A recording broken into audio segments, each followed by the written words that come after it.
I think sometimes there's a Pollyannish way of thinking, like spontaneous manifestation means that like everything's, amazing and perfect and wonderful and bright and shiny. When often with spontaneous, the more I dive into it, the more I find it actually clears some of the deepest, darkest shadow issues. And if you're willing to go into them, then quite quickly, and then something else is on the other side of that. So what we're going to do today is a workshop, and I'm really hoping that we can go and use the breakout rooms, that we can be on camera for breakout rooms. So what I would, as people come in, I'll just please type in the chat if you cannot be in a breakout room. Okay, so Amanda's just listening in. So what I'll do is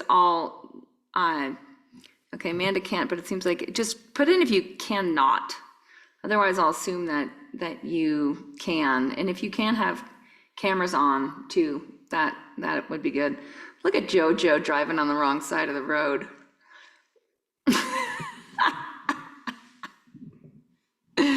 All right, good.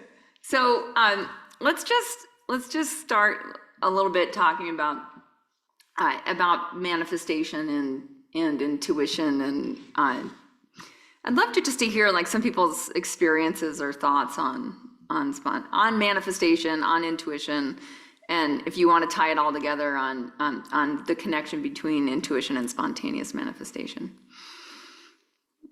I know this is just to like kind of bring us into the space and get us asking this question of ourselves.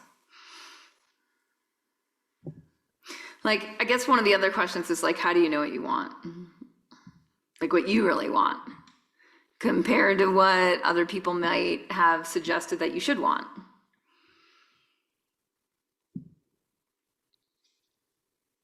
And this can be conversational. So you can just like hit unmute and just start talking, because I think this will just be a good way to pull us into what is it that we can do in this workshop. And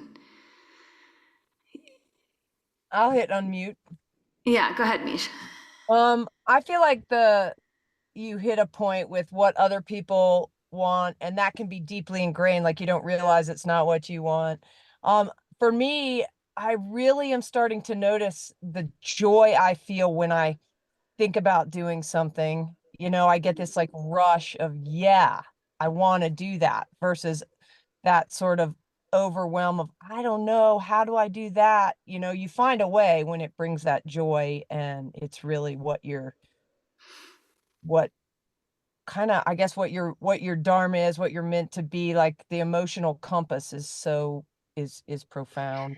Right, so there's some intelligence in the emotional body that's key, that's crucial with intuition.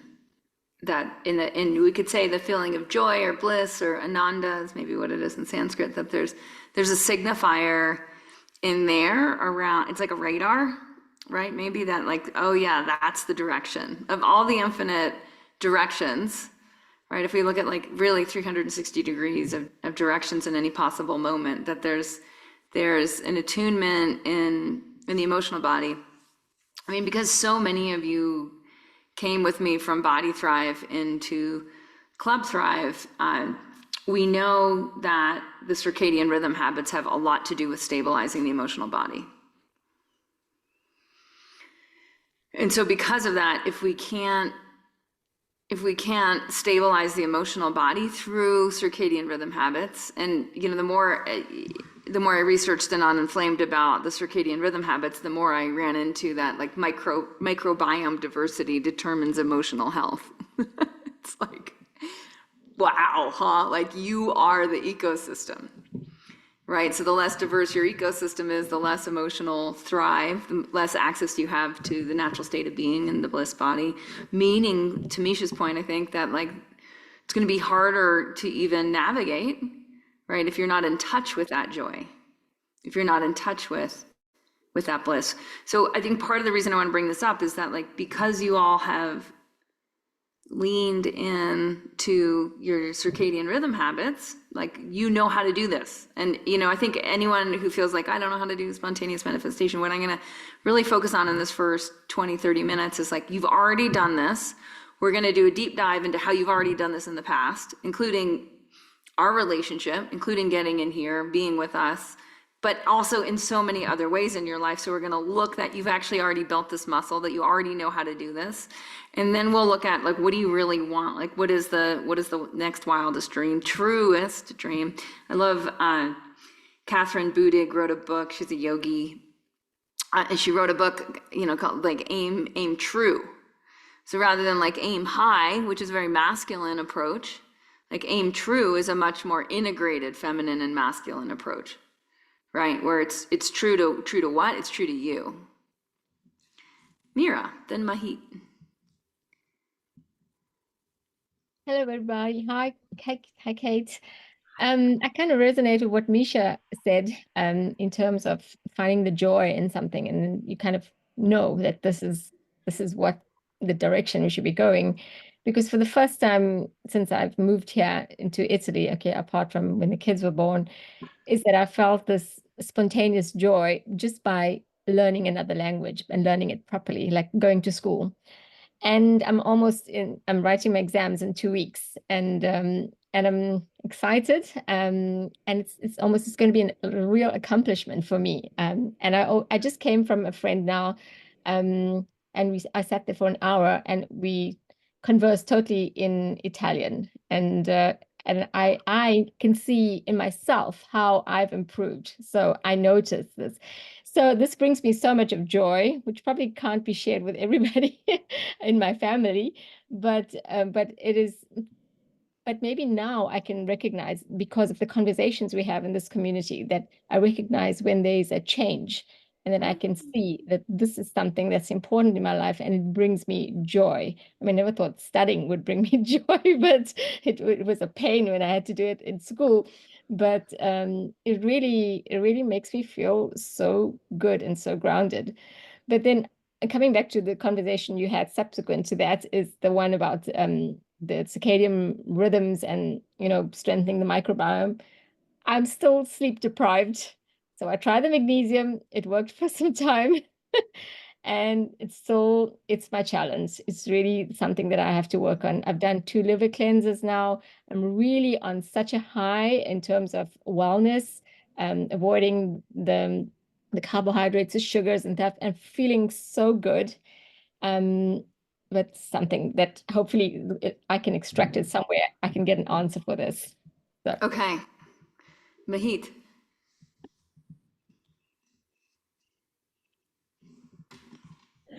Okay, got it. Sorry.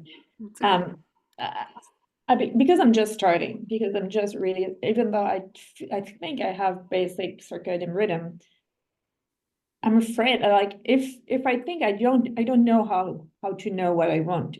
Are you going to give us some guidance also on that? Yeah. As if I have it especially now, like, since everything collapsed in my life, I feel even less like Yes.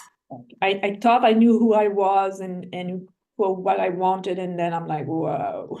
Yes. So, and to me, this is a really important part of when we look at spontaneous manifestation, also through the eyes of the collapse, of the death journey, of the crises, right? Of the when shit falls apart. What was that? Pema Chodron wrote that book, When Things Fall Apart. Right? Right. So how is that also part of this? So I'm going to go to my pad and we'll do a little reflection, and then we'll go into breakout rooms. All right.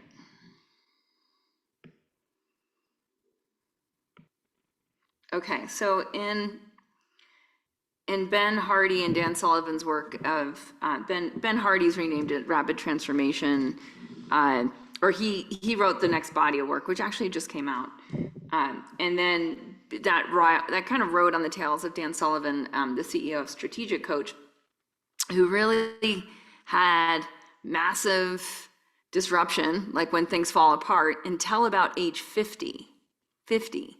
And at 50, he was bankrupt, and his wife left him, and then he got his shit together and he started Strategic Coach, and now he's like 80, he's somewhere around like 85, and he's He's really probably the most successful coaching company for entrepreneurs globally.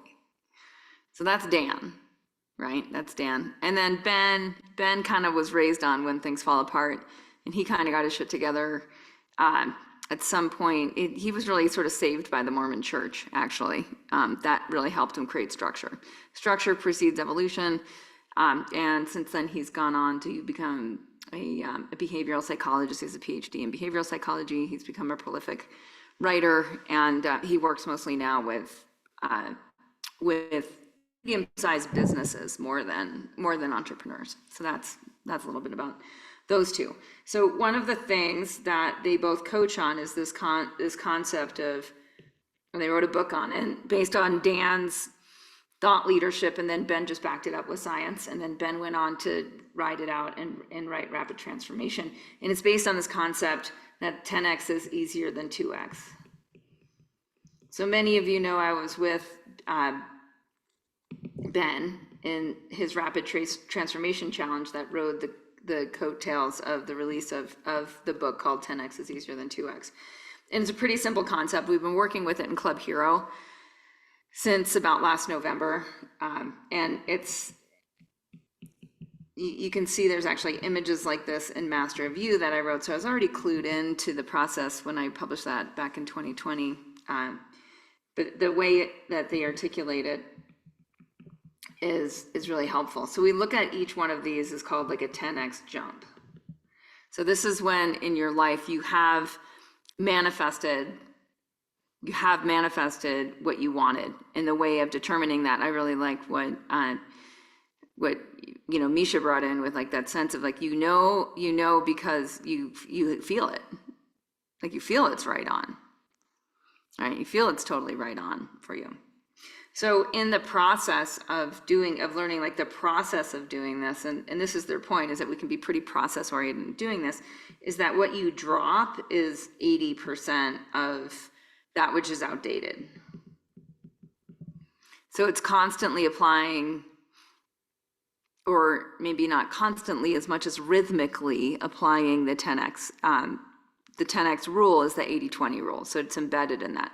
And the hardest part people have is deciphering the 20%. Right? So if we say, this is you, this in the terminology I like is wildest dream. The reason I like wildest dream,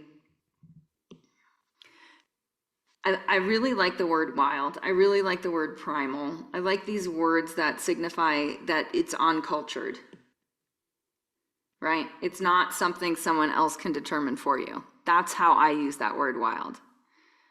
So where Catherine Budig's saying aim true, I'm saying, well, the way you aim true is it's gonna just, for a lot of people out there, it's gonna be like, why does Italian bring you so much joy, Mira? Like there's gonna be some like judgment around whatever it is that brings you the deepest joy, that brings you the sense of true alignment, right? And so if you're living the cultural program, right? You've been programmed to, this is what you should want, this is what you shouldn't want. Gosh, I was listening to some podcast yesterday and it was talking about scarcity principle, and it was talking about diamonds. And like, we're like entrained to want diamonds to some degree. Right? And that diamond signifies something about partnership and marriage and true value, the rock, right?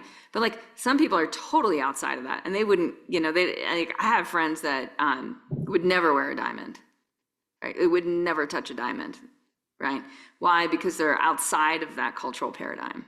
So part of the problem, and I think Mahit, this is really sometimes what happens is we feel like we're like in a stable point in life, and then we enter a depth path,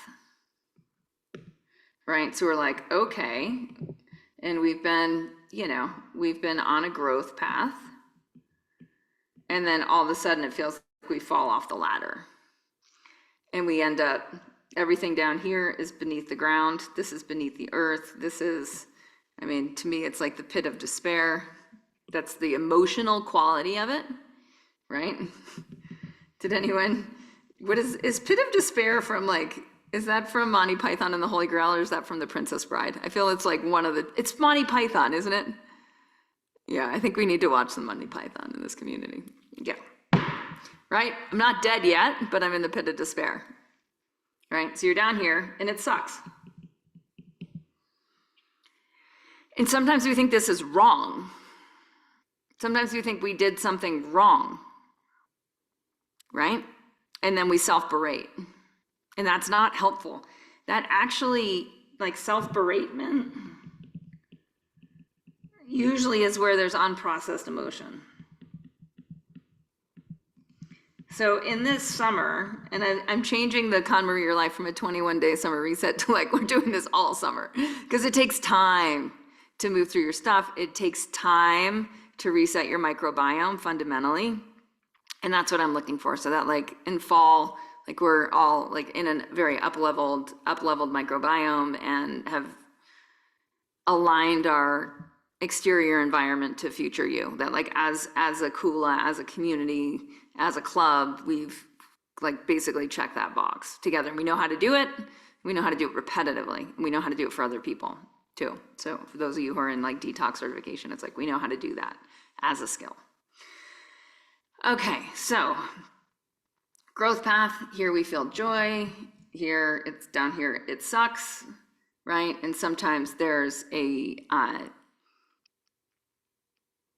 well, in the process, and I'll show you the worksheet on rewriting emotions, because this is gonna be a big part of what we're gonna do all summer, like starting now, or some of us started a month ago, rewriting emotions, just like rewriting memories. And in the rewriting memories, we're processing emotions. Okay, so now the thing about, to answer Mahit's question before going back here, what if we capture that this is also part of spontaneous manifestation?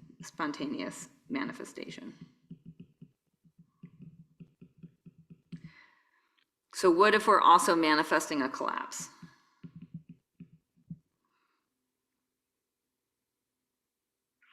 There's a concept in companies, I think I may have seen this in one of Michael Singer's books, where you, even if you're gonna keep the company growing and going, is you basically, like, take it down to the studs every 7 years.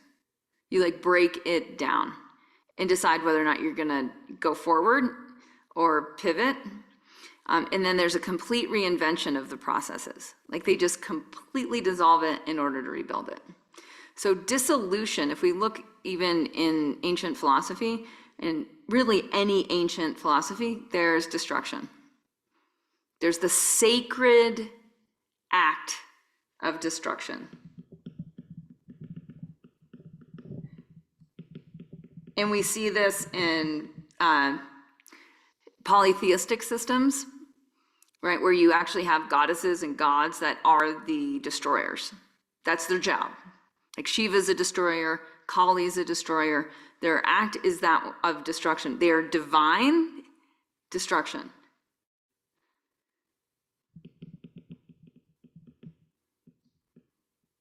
And so when we go a little bit into mindset, people set, skill set, tool set for our next manifestation, which we're calling the wildest dream.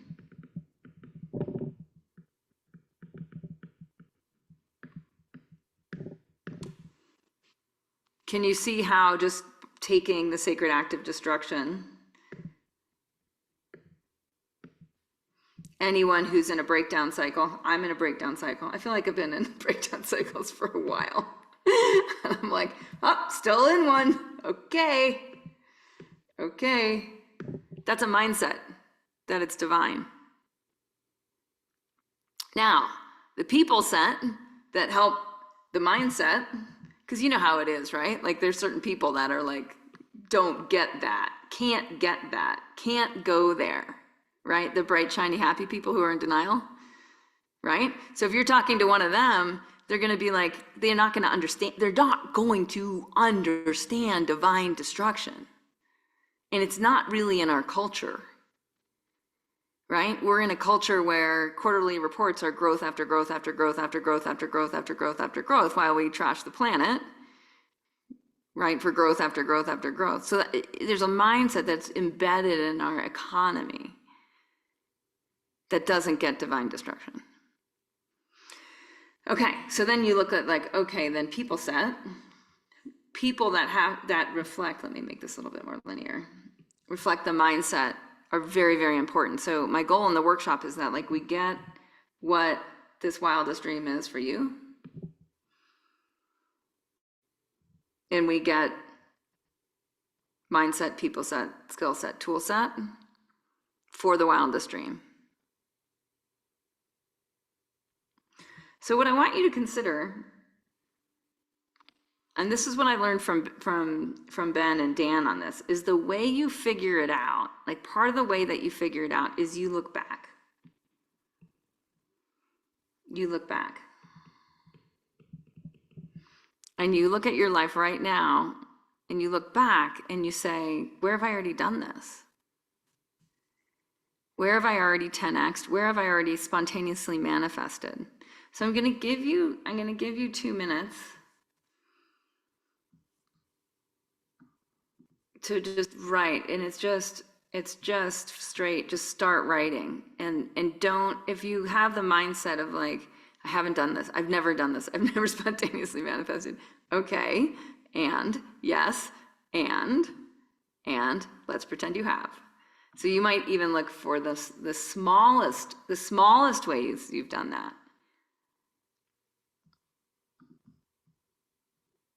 And then some of you might have some really big examples of like how you met somebody, or one thing that led to another, like one conversation that led to another, and that really changed who you became. Okay, 2 minutes.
Okay, that was 2 minutes. I want to look at this question from another angle, and I want you to look, some of you are going to go more towards things or something that could be material. And then some of you are going to go more towards like who you've become or relationally, right? So say you've manifested a lot of things, like I've manifested a lot of properties, homes. That's one angle, it's one lens. It's very materialistic, more masculine. If we look more feminine, we might see relationships, right? Those of you who have children might be like, oh yeah, that makes a lot of sense. I did manifest some of them. Relationships that maybe were life-altering, that really struck a chord, that woke up part of you that was maybe dormant. So look next at either things, people, and then I want to talk about skills and tools. So this is part of like who you have become. So you have manifested who you have become. So now we have things, people, skills, tools. So I'm going to give you 2 more minutes for skills, tools, people, things.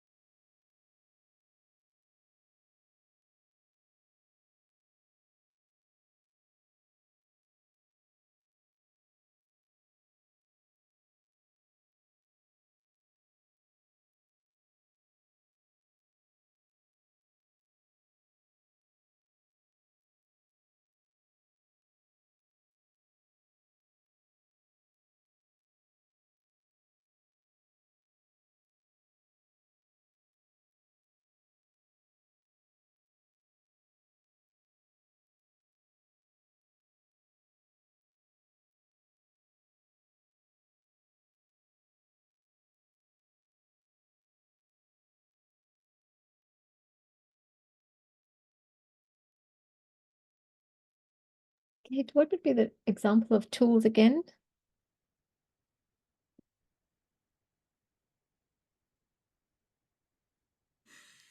Funny you should ask. The other day, I wanted dirt. My friend Audie had a big pile of dirt 2 doors down.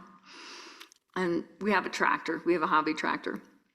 And I was like, Winston, will you go pick up the dirt? And he was like, you do it. And I was like, but I don't know how to drive the tractor. He was like, I'll show you. So I got in the little hobby tractor seat, and he's like, this does this, this does this, this does that. Right? So like driving the tractor is a skill. Having the tractor is a tool.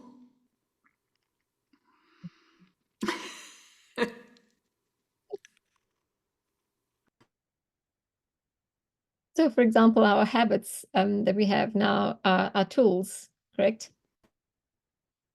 There may be tools and skills. I would say there may be more skills. For some, like for me, like my husband bought me a nice computer for my birthday. That's a tool, right? The skill that I use with it, I do a lot of creative work for us as a community, and then I'm a writer, right? So under skills, writer comes up, and then the tool that I'm using is my buffed out MacBook Pro. Love it. But you can see it's like, because it's like, how did I manifest that?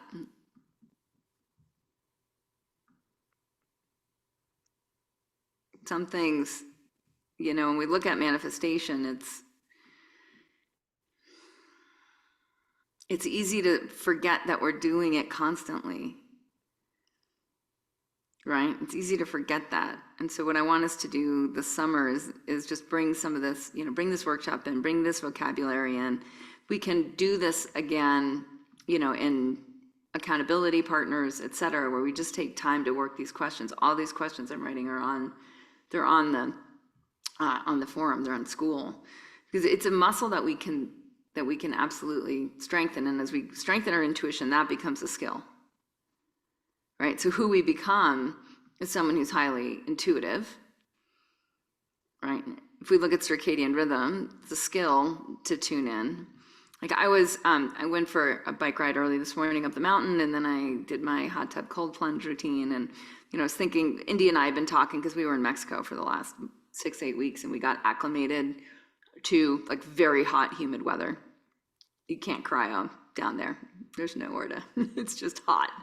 So you lose weight because you just don't want to eat, right? Because it's just like, so your metabolism you can basically just be a breatharian or fruitarian or something. So we come back and we both notice that we lost this, like we had lost the skill of cryo, but we had the skill from practice because we built that muscle up in the past. And we both knew that like it's a make it break it habit for us.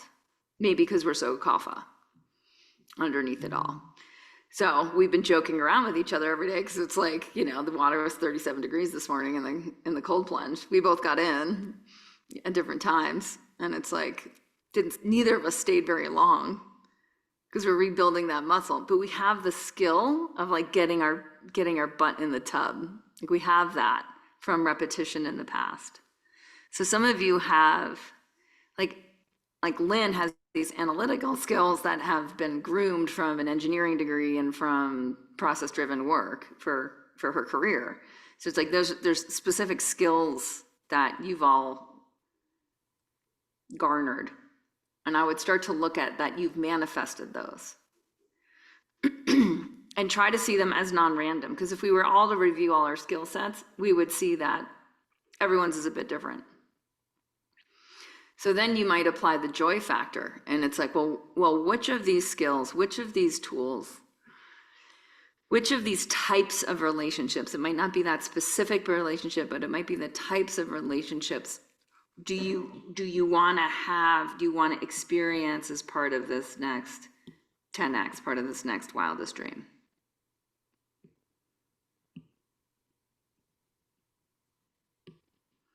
So I'll give you 2 minutes on that question, and then we'll go into breakout rooms.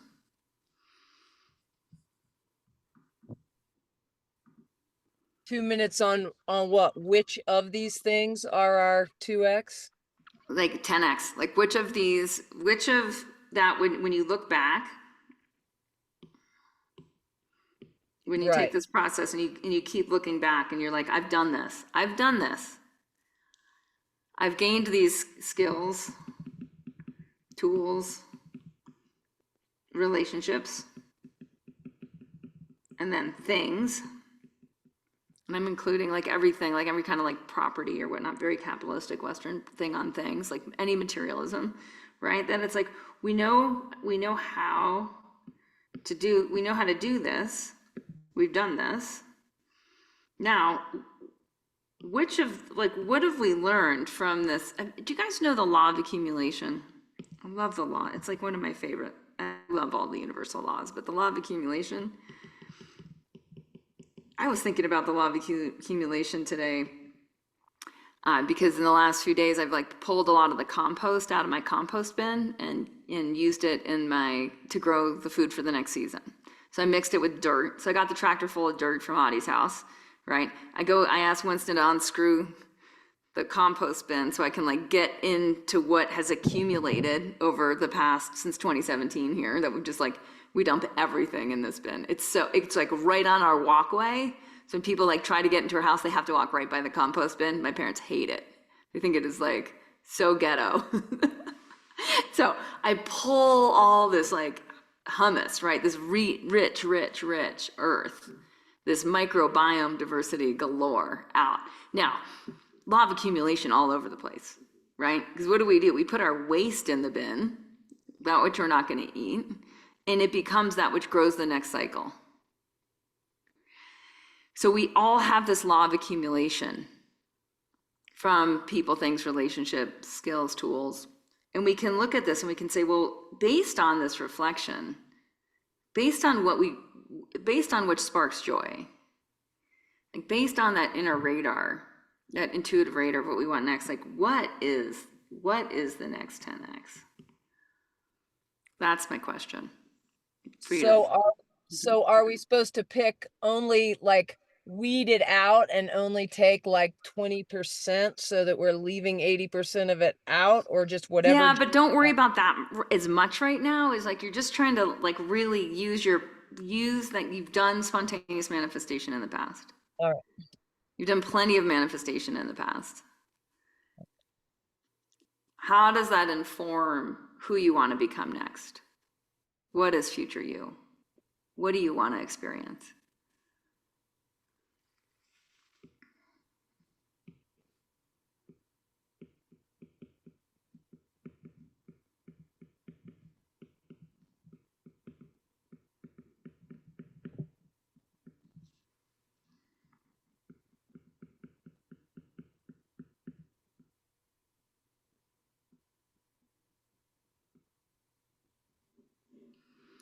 All right, 2 minutes.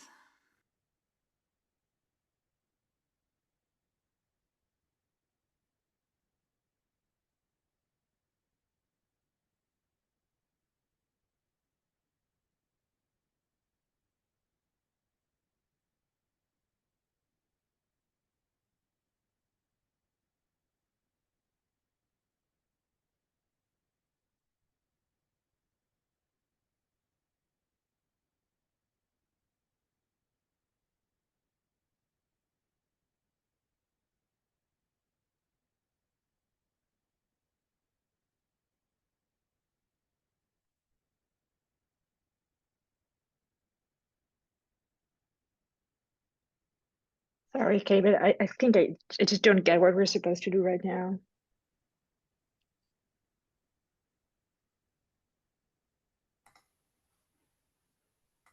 Yeah, just ask yourself what you want to experience next.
All right, so what we're going to do is breakout rooms.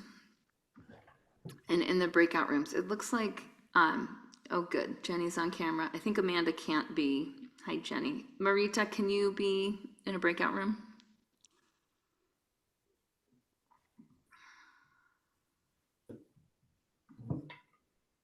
Hey, I have to leave in about 10 minutes. Can I be in the breakout rooms? Yeah. Jack? Okay, so I'm not sure if Marita can or can't. You can just type in the chat, Marita, but I'm going to put us in groups of 2 or 3. And I'll take Amanda out. So it looks like we have 15. So I'm going to make, actually, I'll put us in groups of 3. And if someone in your group that can't be in there, that's fine.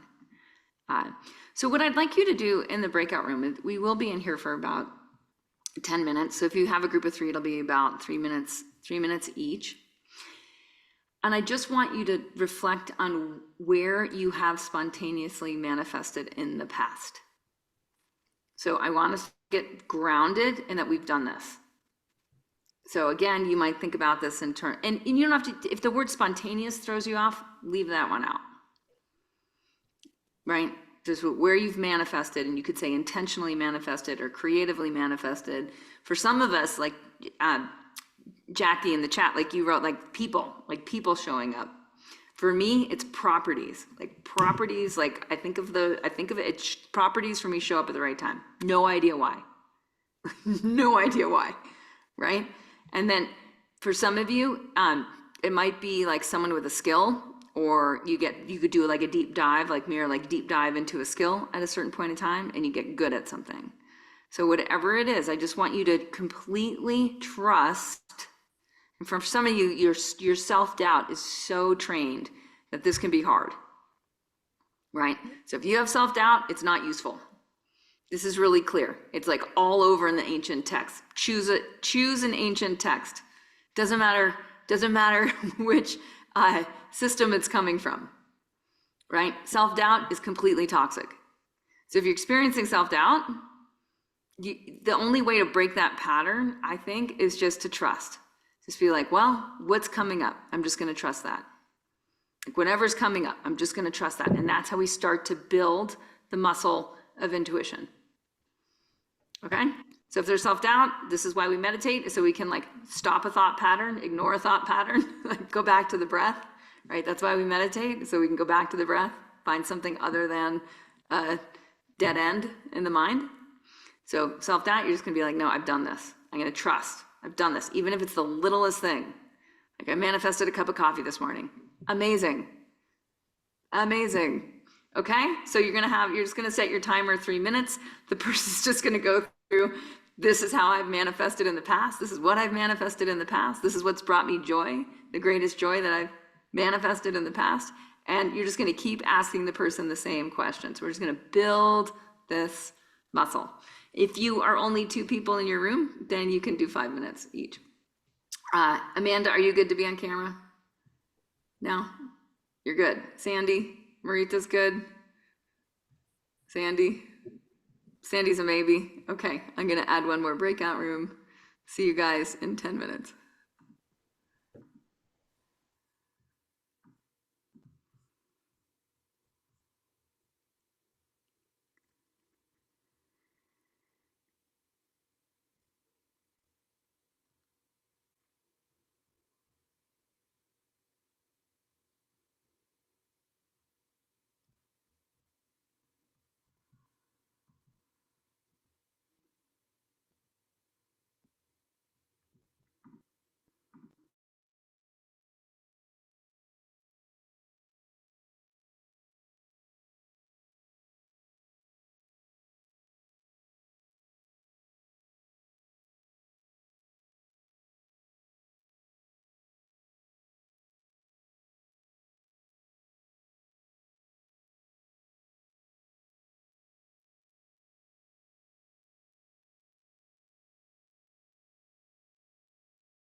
Jackie, how come I ended up with you? I'm That's sorry, funny. honey. I hit the wrong button. I've got to go. I was It's in a, okay. I'm so sorry that you're not in a breakout room. Damn. Well, I was, but then I had to leave because I'm at work, and then I was using a shared space, and then a person came in, and then I cannot talk anymore, so I tried to switch, and Yeah. Well, just hang out. anyway, You'll come back. yeah, Mwah. yeah. Let's catch Love up you. soon. Love you. Yeah, Okay. love you. Bye. Bye.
All right, let me just tell them to broadcast. Let's see.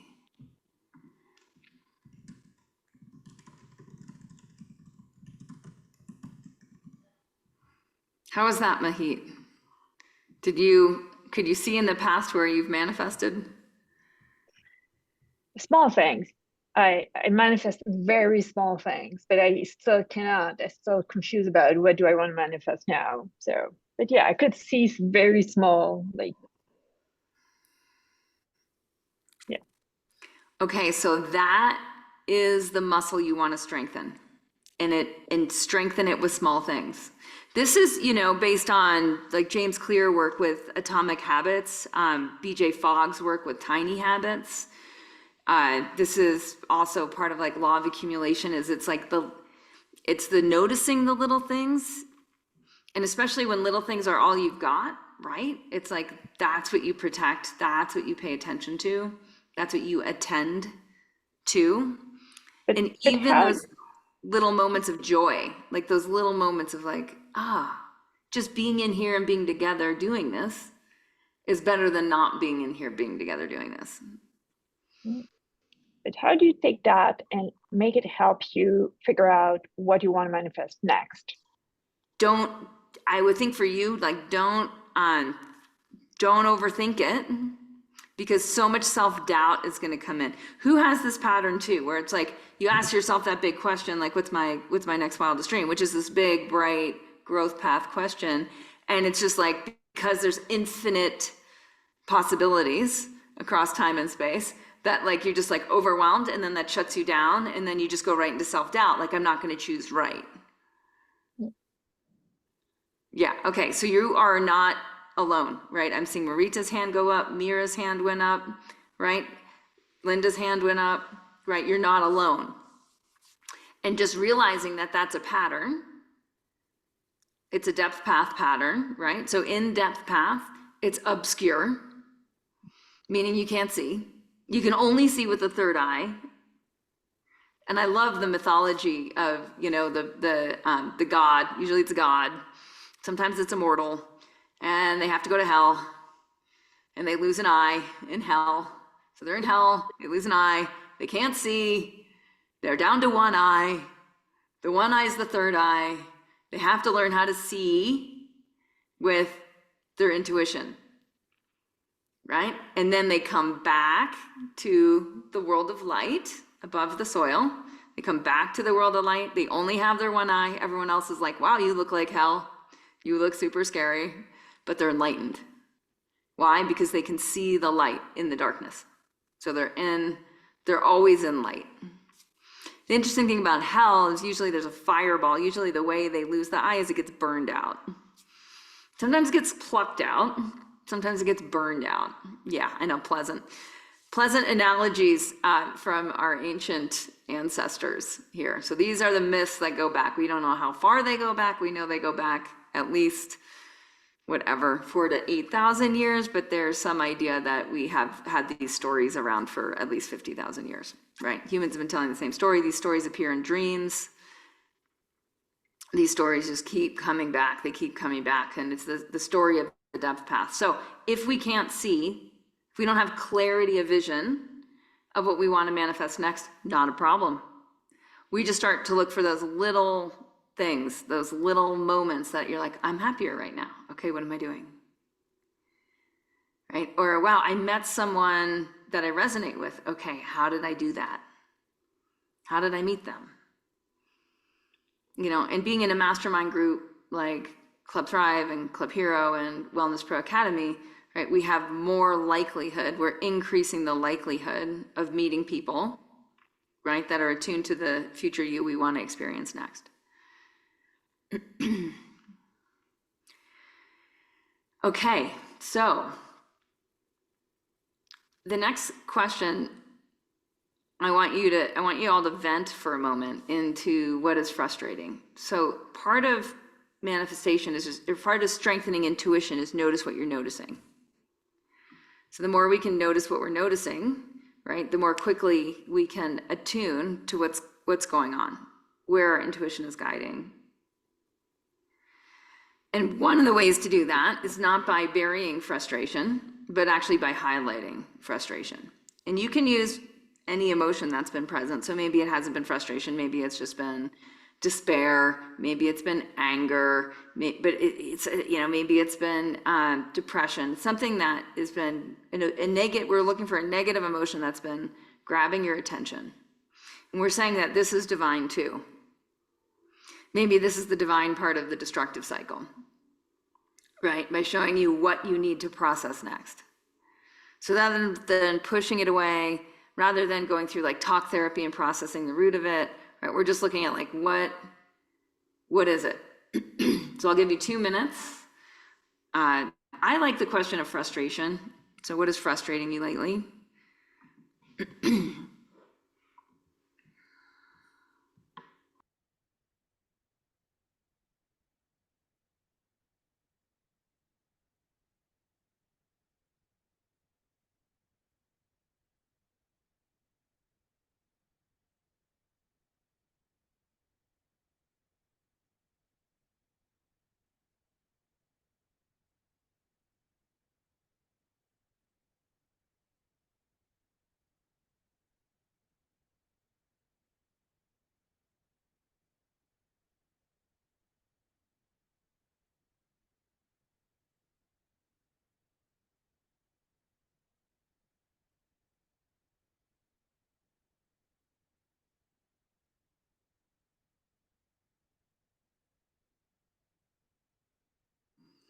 trust whatever comes up. Don't judge it. Don't edit.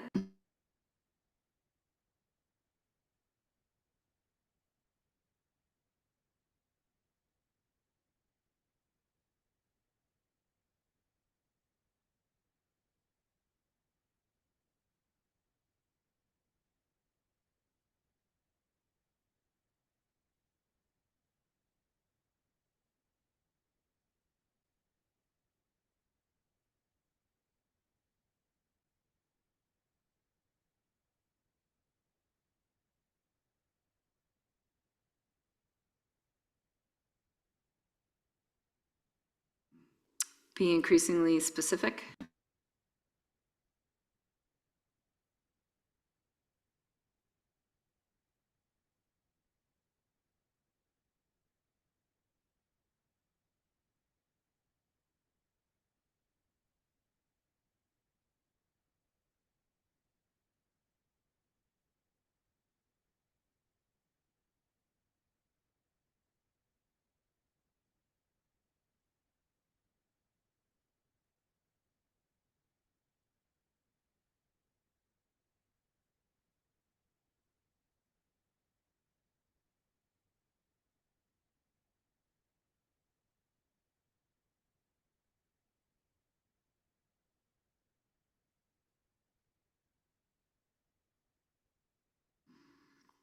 And then in light of that frustration, I want you to look for light. Like what insight? Where is progress? Where there may be like tiny shreds of joy or tiny shreds of aligned action? Like where from that frustration have you already taken aligned action?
What insights are coming in?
Okay, we're gonna do new breakout groups. This time it'll be a little bit shorter. I'm gonna have us just in groups of two. Are you still good, Marita? You can be in a group? Okay. Okay, great. We're gonna do, let's see, there's 10 of us. 5. So we'll stick with 3 minutes each and we'll be back in 6 minutes.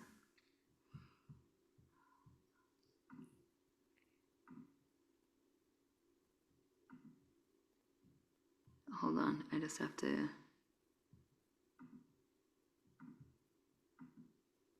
Okay. Jojo, I'm gonna move you in a room with me, so I'll see you in a few.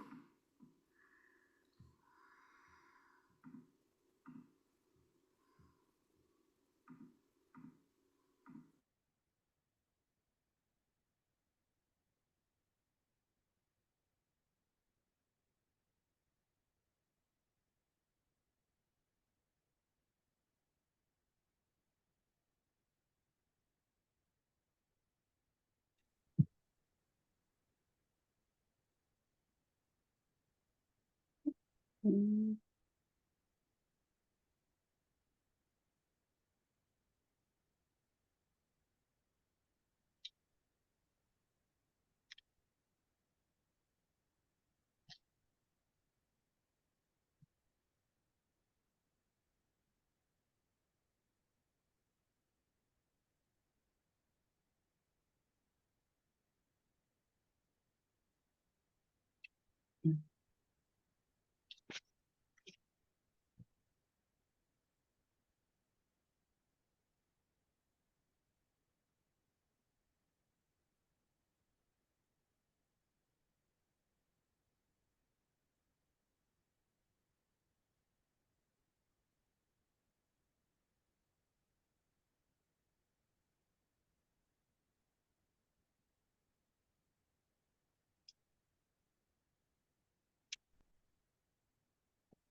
Jojo, I love what you said. I had a light bulb moment when Jojo brought in the KonMari process, and it's like, what are you making space for? And it's like, as we make space, we can notice more.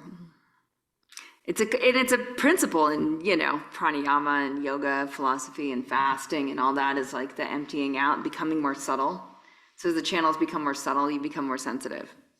As you become more sensitive, you can sense more, right? So it's like the opposite of numbing. It's the opposite of like layering on, of like burying yourself. Some people bury themselves in excess, and then others of us numb out, right? Like even frostbite can be numbing, right? Where you just like numb out, become rigid and hard. So there's something in the vitality of Shakti, right? That lets you feel more and sense more. So there's this fullness, but then there's also this emptying out. And different people have different edges to play on this, right? So my sense for like Mahit, it's more Shakti, it's more joy, it's more expressiveness, it's more color, it's more flowers, it's more frivolity, right? Of like, oh, this little pretty thing makes me happy, great. For others of us, it's like actually paring down and emptying out. So I think Jojo, what you mentioned is just like by creating more space, you're more apt to notice who shows up.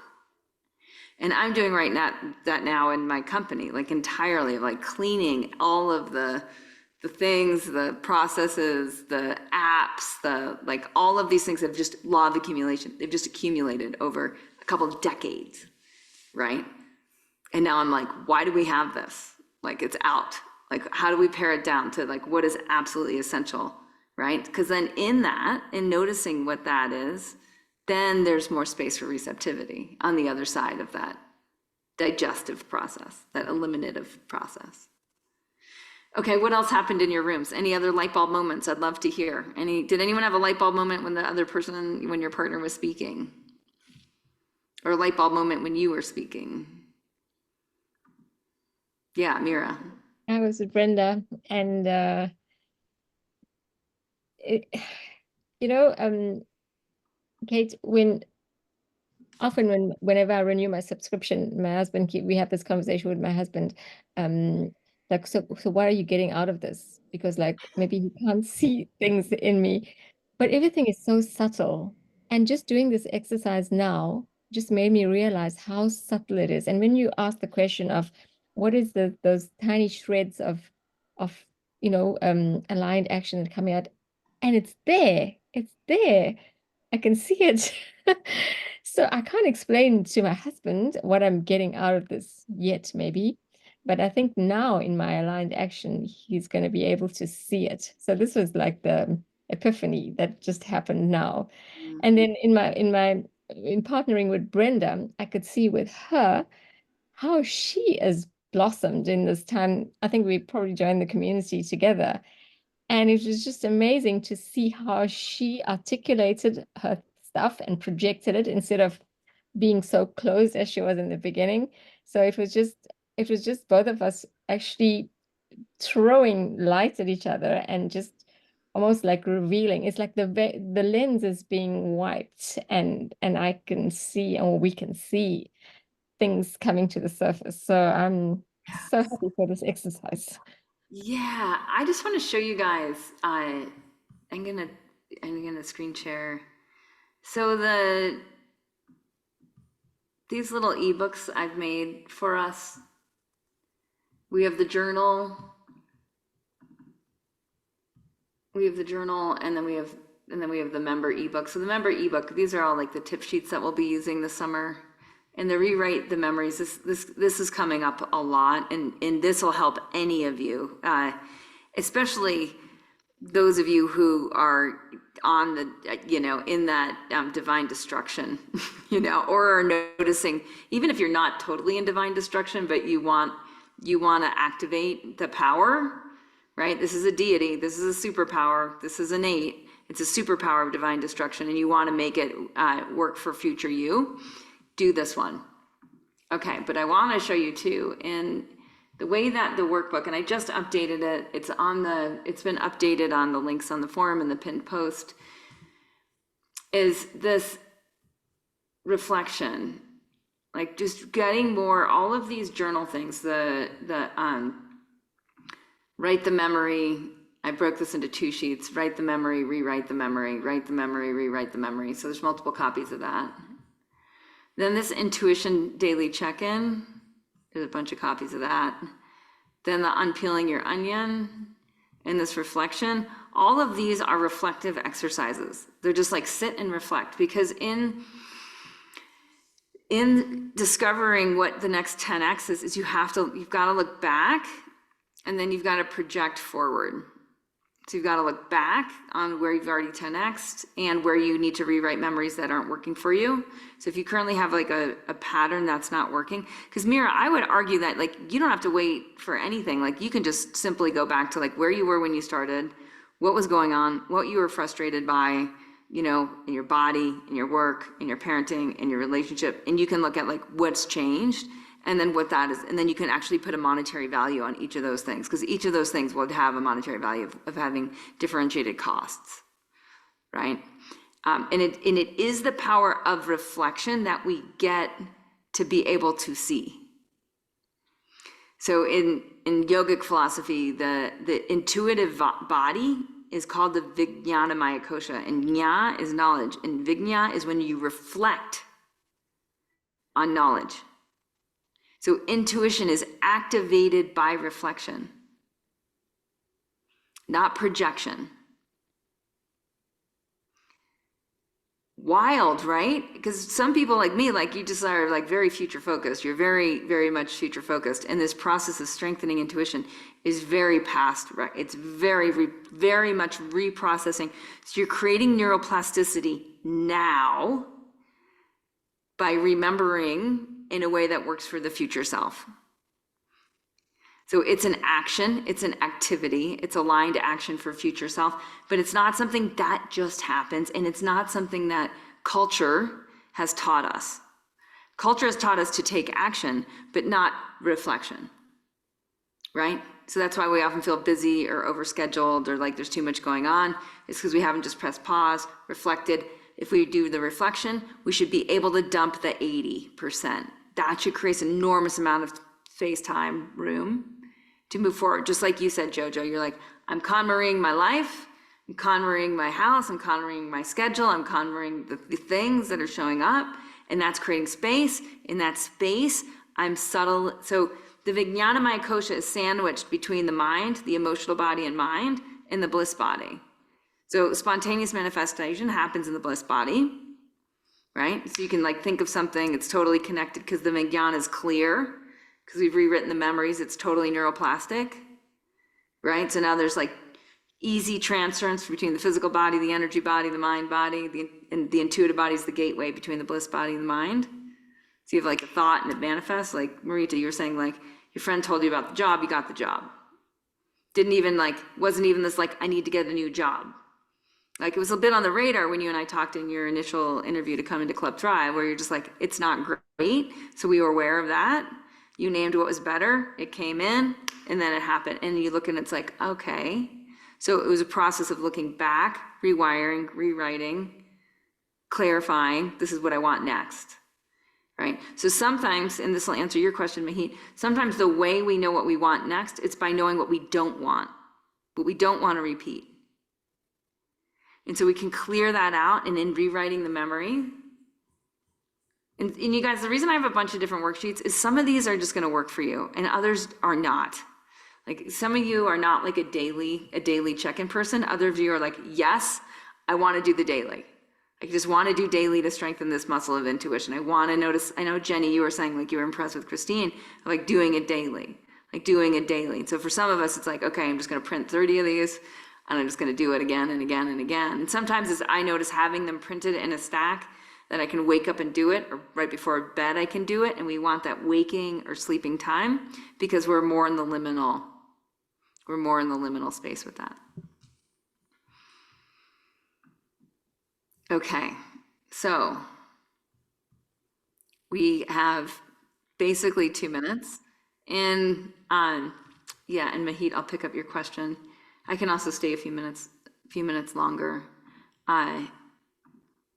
There we go. We have another one of these workshops in like 2 weeks, and we're more or less just gonna like pick up where we left off. I'm gonna encourage everyone who missed it to come back and do it again. Some of you might wanna meet with your accountability partners, just go through the questions, set the timers, stick to the timers. The timers help tremendously, right? It keeps us from going on and on and on. And it helps us speak more succinctly into a container.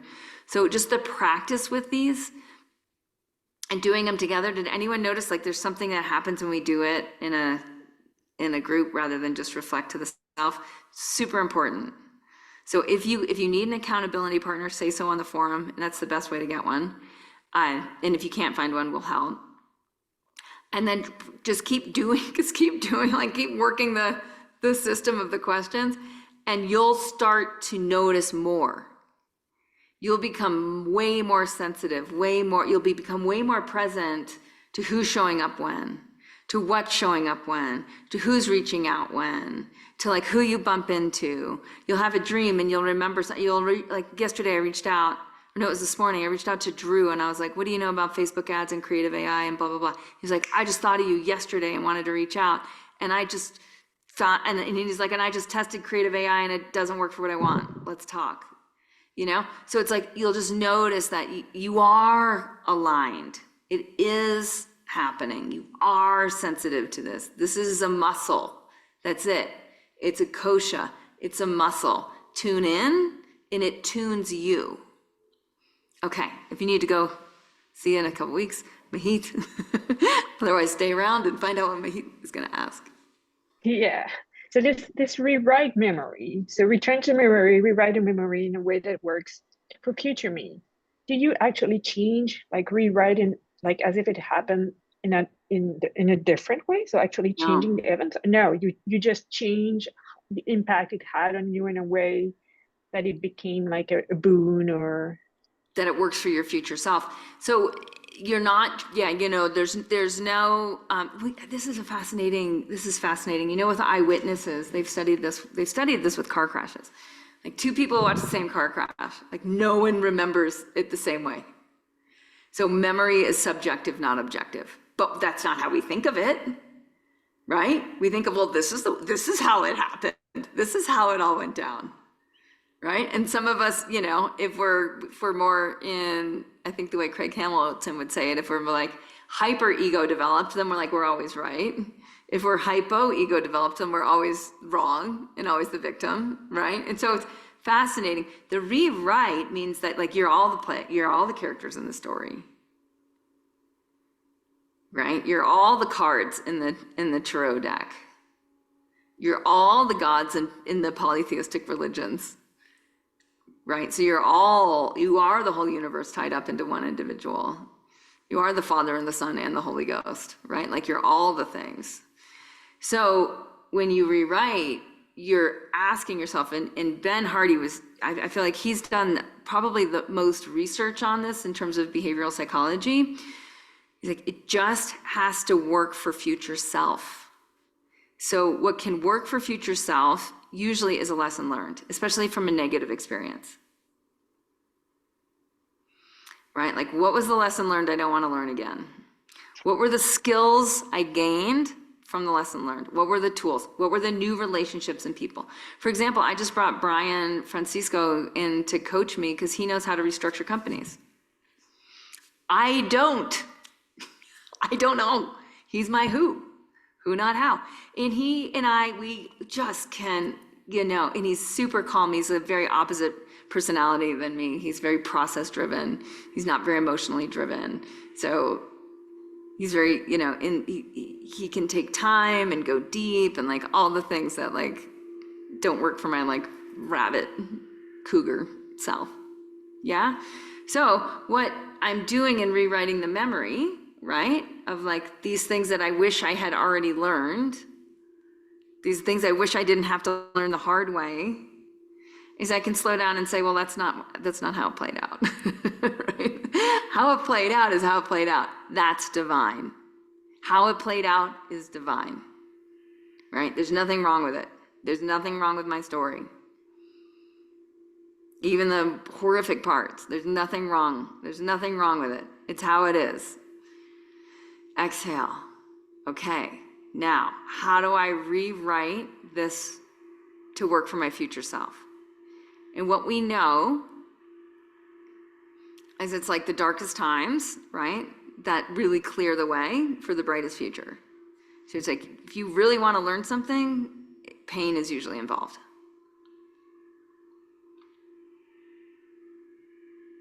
Right? So then it's like, how do you churn that pain into light, into insight? And then how do you act out that insight? So for example, for me, I've been in many ways like so manifestation oriented. I've been less driven to be detail oriented with finances, right? And that's backfired on me. So now I'm being very detail oriented with finances. It's a new skill. I have like not zero, but like close to zero neuroplasticity. So now I'm doing it every day. Now that's my path to enlightenment. It's like devil's in the details. I'm best friends with the devil, right? It's the divine devil. Devil and divine is the same root word too, by the way, right? Right, so that's my path of divinity. That's my path of enlightenment, is like very much in that nitty gritty. So how do I act that out? And that's how you know you've rewritten the memory, is you're acting a different way because you've captured the lesson learned. And I think for you, Mahit, I just want to give you a very specific homework assignment. And anyone who's been in self-doubt is really notice the tiniest things that give you joy. Like write it down. This gave me joy. And then do more of that. Just simply do more of that. So like I hold my cat in this way where the cat's like a baby and it like puts its head down to the ground, and it's just and like that brings me a ton of joy just to hold my cat that way. It brings him a ton of joy too. It's totally ridiculous. It's a ridiculous thing. It costs nobody any money. There's no transaction happening. It's just love. Like hanging out with my kid while she's doing something. It doesn't matter what she's doing, but just being present. Ton of joy. Just that. Nothing's happening. And that strengthens the muscle of intuition.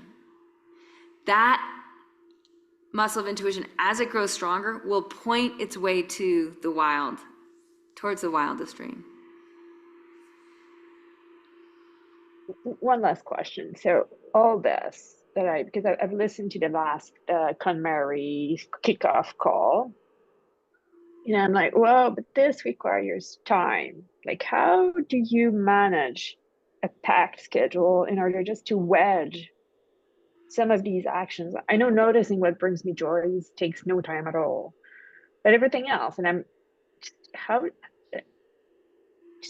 where do we start, or how can I reverse engineer my day? Because my go-to mode would be cut on sleep, but then that's, No, don't do that. No. Get more sleep. I would say don't worry about it. Like, don't worry about that. Don't worry about that. Just focus on joy for you right now. The little tiny moment, like build that muscle of like, I mean, in Tantra, they say it's like, see the Shri. Yeah, I right? know Like that. be in the bliss, just see the Shri and in the destruction.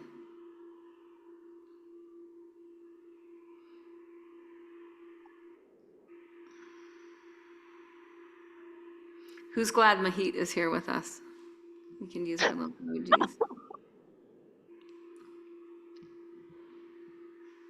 Ask the right questions, mate.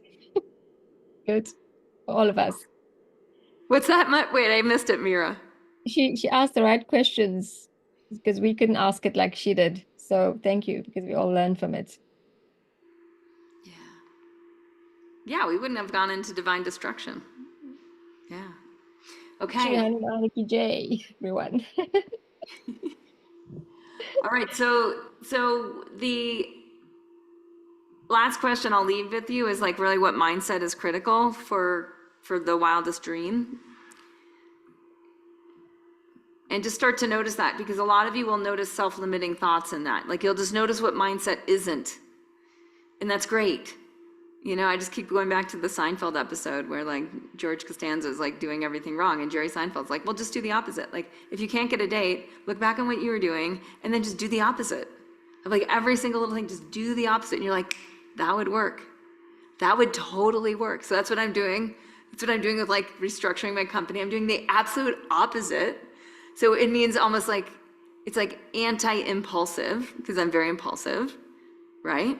So it feels completely unfamiliar, which means that it's neuroplastic. Does it mean I won't be impulsive in the future? No, because I still have that as a skill and it's been a strength, right? It just means that I can now be two things instead of just one thing. So what mindset is critical? What mindset is critical for your wildest dream? Okay, I'll leave you with that. We'll pick up where we left off in 2 weeks. And next week if you're in Club Hero. Bye. Thank you.